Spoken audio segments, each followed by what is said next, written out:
You know, some of the things that we have done in the past, I want to talk to you about, because you're going to find these things, honestly, you're going to go, duh. But for me, it's been a kind of a big deal, and it's been really hard. It's been a hard 4 years for me, because I haven't understood exactly what I was doing or what I was supposed to do. And in the coming weeks, I'll explain it a little bit. Maybe we'll just do a show just on this. But I haven't understood because, quite honestly, I was overthinking things. And, you know, when we first started this network, we did Being George Washington. And I did that with, you know, my son, and we took it seriously. But I have to revisit that myself. And I want to talk to you about some of these things. This network and this show, we're going to be a source of information and news and everything else, but the most important thing we can do is empower people. For me to empower myself, empower you, and you to empower yourself and others.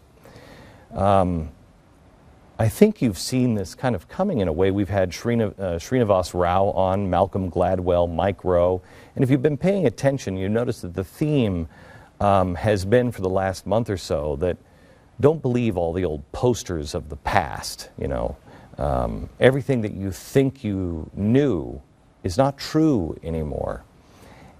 And don't believe anyone who tells you that there are giants you cannot defeat, that Goliath is too big for you. If I ask the world, who is the biggest revolutionary in the world, I guess Americans might say it was Thomas Paine or Sam Adams. Some might think of Che. But I'd fall closer into the categories of MLK and Gandhi, and mainly the one they based their lives on, the original revolutionary, I think, the one who really changed the world. If you go back and you look, and this is where I've been in the last month, I've really been trying to look at some things from the point of view of the people who lived it at the time. And if you go back to those original revolutionary days, the people in ancient Israel expected a warrior king. If you look at the Middle East, Muhammad was a warrior, you know, riding on his horse and riding into battle. That's, if you look at the Middle East even now, all the biggest icons are warriors. That's why the revolutionary, forget about all the Bible stuff, just as a person, that's why the Jesus character is so important, because he stands alone as the oddball. But the people of his day expected him to be a warrior, and I think that's why some of them were shouting for his death, because they knew he wasn't going to do it. He wasn't going to be a warrior king. It's easy to read his story now and see him from the perspective of what we now understand, or what the writers of the scriptures even said. But I don't want you to look at him that way. I want you to look at him through the eyes of the people back then. I wrote this, in fact, why don't you bring the camera in here for a second. I wrote this this weekend, and I want to show you this. What was he really all about? He did not worry about politics. He never worried about the economy. He never worried about his popularity, ever.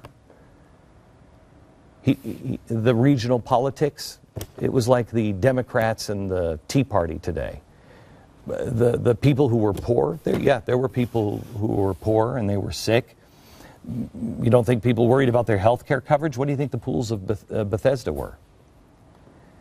But I don't see any words where he's talking about high taxes or politics or popularity or polls or re-election or anything. He never talked about what, you know, if I say this, is this going to hurt my business? He never talked about politically correct stuff. None of that.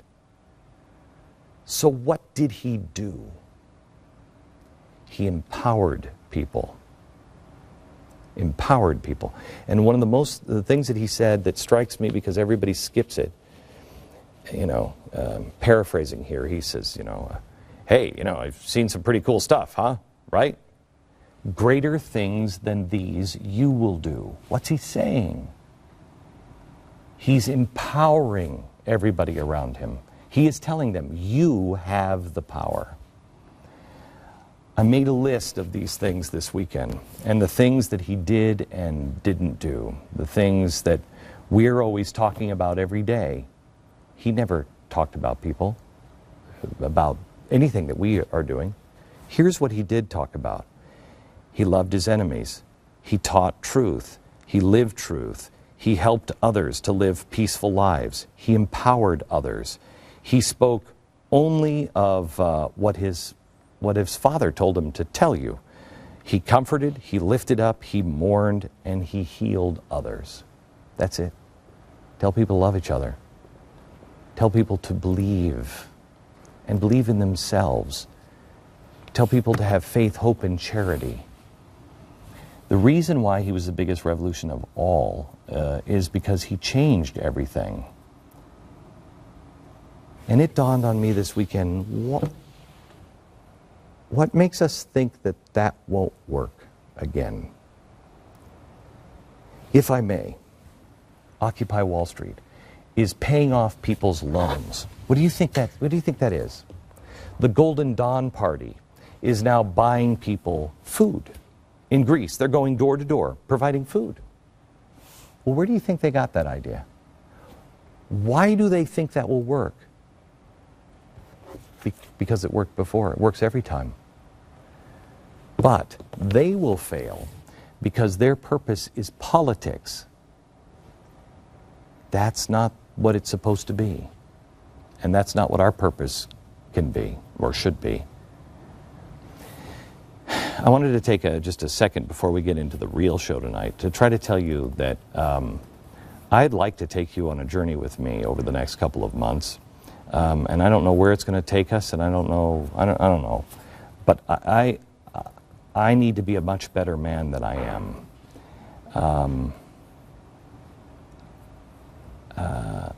I will tell you that I'm a shell of a man of who I need to be and who I want to be. And I will bet you that in your honest hours, you would say the same.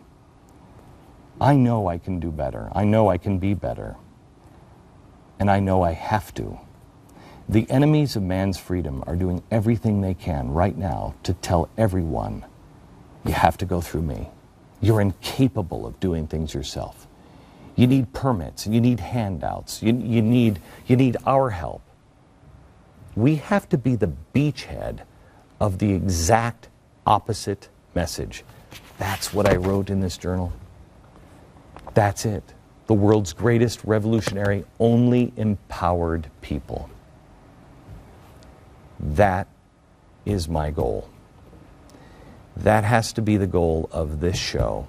Through education, information, through every means possible to empower ourselves, for us to empower you, and to remind you at all times that you hold all the cards. You hold all the keys. You have absolutely everything you need to accomplish whatever it is you set out to do.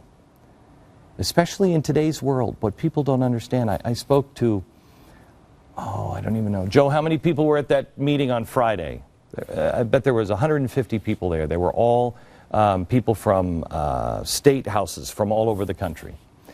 And I told them, do you realize how freaked out the authoritarians are? Because of technology. That's why they're trying to grab it all. They know. If they don't control technology, they lose. Just look at business.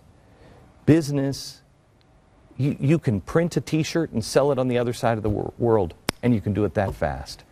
Globally, I can do whatever it is I love, and I can do business in my underpants in my mom's basement if I have to. The world has changed. So have we. But we have to do more. And it begins with recognizing who we are, what we need to be, and empower ourselves and everyone else we know. Back in a moment with the news.